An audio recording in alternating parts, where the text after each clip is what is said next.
BJP के बाहुबली सांसद हैं ब्रजभूषण शरण सिंह। इन दिनों अपने इलाके में हैं, यूपी के गोंडा में।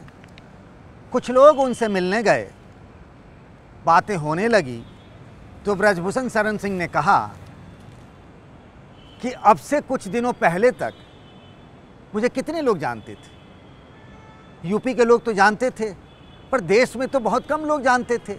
1-2% होंगे जो मुझे जानते होंगे, लेकिन आज की तारीख में मुझे कितने लोग जानते हैं? मुझे लाखों नहीं, करोड़ों लोग जानते हैं। मेरे पास विदेशों से फ़ोन आते हैं। कौन नहीं जानता है उन्हें आज की तारीख में?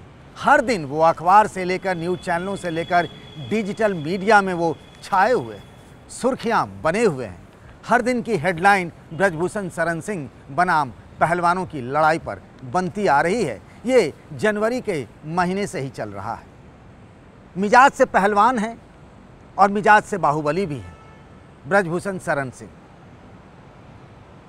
आज हम ये बताने आए हैं कि ब्रजभूषण शरण सिंह खुद भी कहते हैं कि उनकी जो छवि है, जो उनकी छवि आज तक रही है, वो रही है बाहुबली की।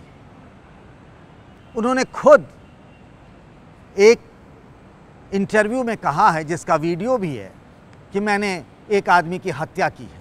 खुद उन्होंने इस बात को कबूला है कैमरे के सामने। लोगों ने उनके तमाम वीडियो देखे हैं और वो खुद कहते हैं कि उनकी जो छवि है उससे लगता है कि वो दबंग हैं, बाहुबली हैं। तो क्यों ना कहा जाए कि पहलवानों के तमाम गंभीर आरोपों के बावजूद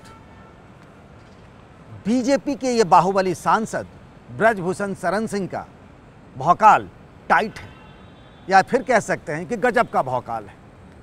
15 जून तक की डेडलाइन पहलवानों ने दी है। 7 महिला पहलवानों ने उन पर यौन शोषण के गंभीर आरोप लगाए और ये बाद में जब सरकार से बातचीत हुई, पहलवानों की, खेल मंत्री अनुराग ठाकुर से बातचीत हुई, तो 15 जून तक डेडलाइन दी गई है कि ब्रजभूषण शरण सिंह की गिरफ्तारी हो। जब मैं आपसे बात कर रहा हूं तब तक वो एक बड़ी रैली कर चुके हैं अपने ही इलाके में। कैसरगंज से वो लोकसभा के सांसद हैं। 6 बार वो सांसद हैं, 6ठी बार के। एक बार वो समाजवादी पार्टी से भी सांसद रहे हैं 2009 में।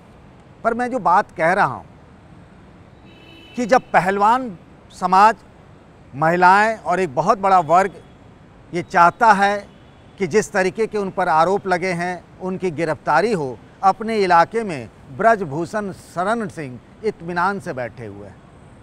और एक तरीके से इत्मीनान से बैठे ही नहीं हैं, उन्होंने रैली की मोदी सरकार के 9 साल पूरे होने पर। आपको याद होगा ना कि 5 जून को अयोध्या में एक रैली करने वाले थे ब्रजभूषण, जिसमें 11 लाख लोगों की भीड़ जुटाने का उनका दावा और वादा था। लेकिन दिल्ली से बीजेपी के एक बहुत बड़े नेता ने फ़ोन किया और फिर वो रैली स्थगित कर दी गई। आधिकारिक रूप से तो ब्रजभूषण शरण सिंह ने ये कहा कि जिस राम कथा पार्क में वो करना चाहते थे उसकी परमिशन नहीं मिली, और उसके ठीक हफ्ते भर बाद उन्होंने कैसरगंज के कर्नलगंज इलाके में अपने ही कॉलेज में बड़ी रैली कर ली। अब उस रैली से पहले की एक फ़ोटो आप देखिए, इस फोटो में गौर करिए। आपको यूपी बीजेपी के अध्यक्ष भूपेंद्र चौधरी, जो योगी सरकार में मंत्री भी हुआ करते थे, वो आपको नज़र आ रहे हैं। ब्रजभूषण शरण सिंह मंच पर भाषण देने के लिए माइक की तरफ बढ़ रहे हैं और जितने भी नेता वहाँ मंच पर बैठे थे, सब देखिए हाथ जोड़कर कैसे उनके सामने झुके खड़े हुए हैं। ये है जलवा, ये है भौकाल ब्रजभूषण शरण सिंह का, जिनके ऊपर इतने गंभीर आरोप लगे हुए हैं कि बीजेपी का प्रदेश अध्यक्ष तो खुद ही वहाँ नतमस्तक है। एक वीडियो भी बहुत वायरल हो रहा है उस इलाके की महिलाओं का, जो कह रही हैं खुलेआम कि भैया इन पर जो भी आरोप लगे हमारे सांसद जी पे वो बिल्कुल झूठे हैं। अगर उनको किसी महिलाओं के साथ ये सब करना होता तो वहाँ से तो अधिक सुंदर यहाँ की महिलाएं हैं, हमारे यहाँ तो कभी नहीं हुआ। क्या गजब का तर्क है। मैं वही कह रहा हूँ ना कि इन दिनों ऐसा हो गया है कि समर्थक बनने की होड़ में हम अपना मानसिक संतुलन भी खो रहे हैं। हमको समझ ही नहीं आता कि हम कह क्या रहे हैं। ब्रजभूषण सिंह के समर्थक कैसे कैसे तर्क गढ़ रहे हैं, जबकि ये पूरा मामला कानून का है।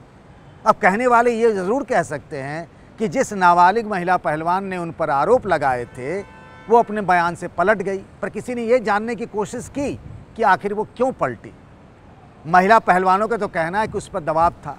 क्या था सच, क्या है झूठ, मैं नहीं जानता। लेकिन आमतौर पर जैसे ब्रजभूषण शरण सिंह की छवि है, एक वक्त को लगा कि बीजेपी को लगा कि एक तरीके से डैमेज हो रहा है उनको अगले लोकसभा चुनाव में।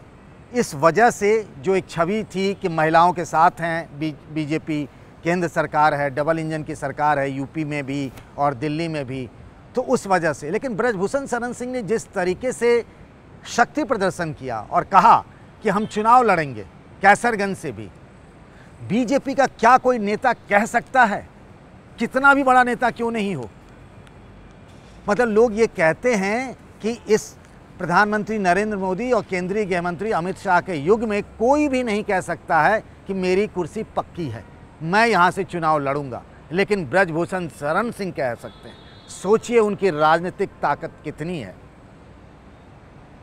और क्या यही उनकी राजनीतिक ताकत जो है वो महिला पहलवानों के लिए कह सकते हैं ना कि जो उनका दबाव था या उनके जो गंभीर आरोप थे उसके सामने कहीं न कहीं लगता है कि कुछ ऐसा प्रयास किया जा रहा है कि ब्रजभूषण शरण सिंह को राहत मिल जाए, ऐसा लगता है।